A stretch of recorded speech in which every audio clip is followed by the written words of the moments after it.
Hi guys, അങ്ങനെ ഇരിക്കുമ്പോൾ ഒരു ക്രേവിങ്സ് വന്നു. ബിരിയാണി കഴിക്കണം. അതെനിക്ക് ബസുമതി റൈസിൻ്റെ വലിയ അരിയുടെ ബിരിയാണി. പെട്ടെന്ന് ഈസിയായിട്ട് ശരി മുട്ട ബിരിയാണി ഉണ്ടാക്കാമെന്ന് വിചാരിച്ചു. ഫസ്റ്റ് മുട്ട ഞാൻ ബോയിൽ ചെയ്തെടുത്തിട്ടുണ്ട്. ഒരു പാനിലേക്ക് എണ്ണ ചൂടാക്കി മഞ്ഞൾപ്പൊടി, മുളക് പൊടി, ഉപ്പും കുറച്ച് പെപ്പർ മാത്രം. പെപ്പർ യൂസ് ചെയ്യണമെന്നില്ല. അതൊന്ന് നന്നായിട്ട് എണ്ണയിൽ സോട്ട് ചെയ്തിട്ട് ആ പച്ചമണം അങ്ങ് മാറി വരുമ്പോഴത്തേക്കിനും ഞാൻ അതിലേക്ക് മുട്ട ഇട്ട് കൊടുത്തിട്ട് മുട്ട അതിൽ വെച്ചിട്ട് അതൊന്ന് മൊരിയാൻ വിടരുത്. അതിനെ ഇങ്ങനെ പാൻ തന്നെ വെച്ച് ഉരുട്ടി കുറച്ച് നേരം വെച്ച് നന്നായിട്ട് ആ മസാല അതിൽ പുരട്ടിയെടുത്ത് ഒന്നങ്ങോട്ട് മാറ്റി വെച്ചു. എഗ് ദം ബിരിയാണിയാണ് ഉണ്ടാക്കാൻ പോണേ. Egg cooker dum biryani. So cooker എടുത്ത് കുക്കർ ചൂടാക്കി അതിലേക്ക് ഞാൻ ഡാൽഡയാണ്. നെയ്യ് ഇവിടെ ഉണ്ടായിരുന്നില്ല. നമ്മൾ എന്തെങ്കിലും ക്രേവിങ്സുമായിട്ട് നോക്കുമ്പം എല്ലാ സാധനങ്ങളും ഉണ്ടാവണമെന്നില്ല. അതുകൊണ്ടുള്ള സാധനം വെച്ച് ഉണ്ടാക്കണം.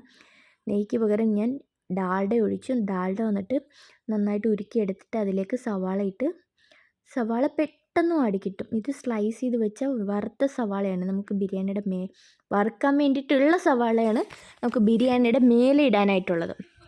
അതൊന്ന് കണ്ണ് തെറ്റി അപ്പം വന്നിട്ട് മൊരിഞ്ഞു പോകും. ഇച്ചിരി മൊരിയൽ കൂടിയിട്ടുണ്ട്. ഇത്രയും വേണമെന്നില്ല. കാര്യം കുറച്ച് തണുത്ത് കഴിയുമ്പോൾ ക്രിസ്പി ആവും. അതിലേക്ക് പട്ട, ഗ്രാമ്പൂ, ഏലക്ക ഇത്രയും സാധനം വന്നിട്ടിട്ട് എന്നിട്ട് അതിലേക്ക് ഞാൻ ചെറുതായിട്ട് അരിഞ്ഞു വെച്ച് നമ്മുടെ സവാള ആ ഡാൽഡയിലേക്ക് തന്നെയാണ് ഞാൻ ഇടുന്നത്. ഡാൽഡയിലേക്ക് തന്നെ സവാളയും പട്ട, ഗ്രാമ്പൂ ഇതൊക്കെ ഇട്ട് സവാള ഒന്ന് മൂത്ത് വരുമ്പോഴത്തേക്കും അതിനാവശ്യത്തിനായിട്ടുള്ള ഉപ്പ് ഇട്ടിട്ടാണ് സവാള എന്നിട്ട് അരിഞ്ഞു വെച്ചിരിക്കുന്ന ചെറിയ സവാള അതിലേക്ക് സ്ലൈസ് ചെയ്ത് ഞാൻ ചെറിയ മീഡിയം സൈസ് 2 സവാളയാണ് എടുത്തിരിക്കുന്നത്. അതിട്ട് ആവശ്യത്തിന് ഉപ്പ് ഇട്ടിട്ട് നന്നായിട്ടത് ഒന്ന് ഇളക്കുക. നന്നായിട്ട് ഇളക്കിയിട്ട് പിന്നെ അതിലേക്ക് നമ്മൾ ആവശ്യത്തിന് നമുക്ക് പച്ചമുളക് ആഡ് ചെയ്യണം. അത് എരിവിനനുസരിച്ച് ആഡ് ചെയ്താൽ മതി. ഞാൻ വന്നിട്ട് ഒരെണ്ണേ ആഡ് ചെയ്തിട്ടുള്ളൂ. അതേപോലെ തന്നെ വലിയ പച്ചമുളകായതുകൊണ്ട് ഞാൻ ഒരെണ്ണം ആഡ് ചെയ്തത്. പിന്നെ നമുക്ക് അത് ചതച്ചിട്ടുണ്ടെങ്കിൽ അങ്ങനെ ഇടാം. ചതച്ചിട്ട് കഴിയുമ്പോൾ പിന്നെ ഇതിൽ തന്നെ നമ്മൾ വേവിക്കുമ്പം നല്ല എരിവായിട്ട് മാറും. സോ ഞാൻ ചതച്ചിട്ടില്ല. ഞാൻ കട്ട് ചെയ്തിട്ടാണ് അരിഞ്ഞിട്ടാണ് ഞാൻ അതിലേക്ക് ആഡ് ചെയ്ത് കൊടുക്കുന്നത്. അങ്ങനെ ഞാൻ പച്ചമുളകും ആഡ് ചെയ്തു. അതും ഒന്ന് ഇളക്കി കഴിഞ്ഞപ്പോഴത്തേക്ക് അതിലേക്ക് നമ്മുടെ ജിഞ്ചർ ഗാർലിക് പേസ്റ്റ് വന്നിട്ട് ഞാൻ ഓൾറെഡി അത് അരച്ച് വെച്ചിട്ടുണ്ടായിരുന്നു. നമ്മൾ വീട്ടിൽ തന്നെ സ്റ്റോക്ക് ചെയ്യുന്ന മുമ്പ് ഓൾമോസ്റ്റ് എല്ലാം കടയിൽ തന്നെ വാങ്ങുമായിരുന്നു പേസ്റ്റ്. ഇതിപ്പം നമ്മൾ തന്നെ ജിഞ്ചർ ഗാർലിക് വന്നിട്ട് അരച്ച് പേസ്റ്റാക്കി വെച്ചിട്ടുണ്ടായിരുന്നു. അതും പച്ചമുളകും അതേപോലെ നമ്മുടെ സവാളയും കൂടെ ഒന്ന് ഇളക്കിയതിന് ശേഷം ജിഞ്ചർ ഗാർലിക് പേസ്റ്റ് അരച്ച് വെച്ചിരുന്ന അതും വന്നിട്ട് കുറച്ച് അതിലേക്ക് ആഡ് ചെയ്തു. എന്നിട്ട് നന്നായിട്ട് ഇളക്കി അതൊന്ന് വാടി വരുമ്പോഴത്തേക്കും അതിലേക്ക് അരിഞ്ഞ് വെച്ചിരിക്കുന്ന ഒരു വലിയ തക്കാളി, ഒരു ചെറിയ തക്കാളി, മീഡിയം സൈസ് ആണെങ്കിൽ 2 തക്കാളി ആഡ് ചെയ്താൽ മതിയാവും.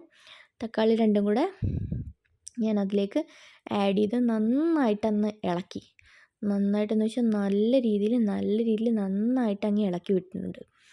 നന്നായിട്ട് ഇളക്കിയിട്ട് അത് ഞാൻ കുക്കറിൽ അടച്ച് വെച്ചങ്ങ് വേവിച്ചു.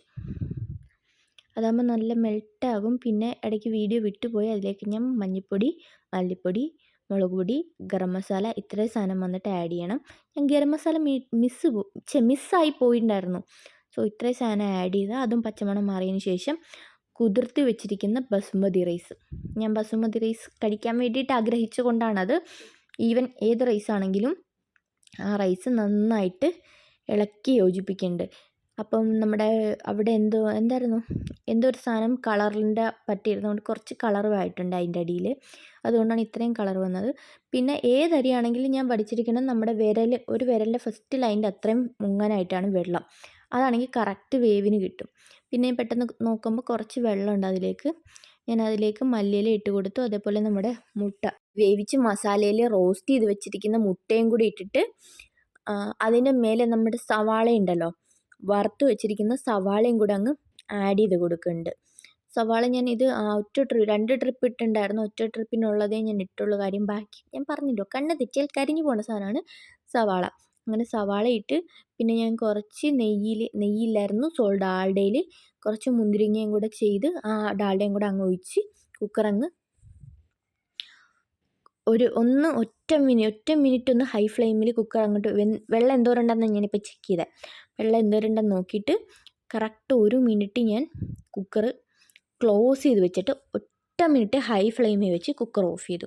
പിന്നെ ഞാൻ തൈര് ഉണ്ടായിരുന്നില്ല. സോ തൈര് വാങ്ങിയിട്ട് വന്നപ്പോഴത്തേക്കും ബിരിയാണി സെറ്റായിട്ടുണ്ടായിരുന്നു ഗൈസ്. ഇന്നലെ രാത്രിയാണ് ഞാനിത് വെച്ചത്. ഞാൻ ഇന്ന് രാവിലെയും ഇന്ന് ഉച്ചയ്ക്കും ഒക്കെ ഈ ബിരിയാണി ക്വാണ്ടിറ്റി ഉണ്ടായിരുന്നു അത്രയും. നമ്മൾ 2 പേരെ ഉണ്ടായിരുന്നുള്ളൂ വീട്ടിൽ കഴിക്കാൻ. സോ ഇത് ഫുള്ള് ഞാൻ വന്നിട്ട് ഇത്രയും നേരം കൊണ്ട് കഴിച്ച് തീർത്തു ഗൈസ്. എനിക്ക് നല്ല ഇഷ്ടമാണ്. പൊതുവേ എനിക്ക് വലിയ റൈസിൻ്റെ ബിരിയാണി ഭയങ്കര ഇഷ്ടമാണ്. ഈസിയാണ് ഗൈസ്. ട്രൈ ചെയ്ത് നോക്കൂ ഗൈസ്.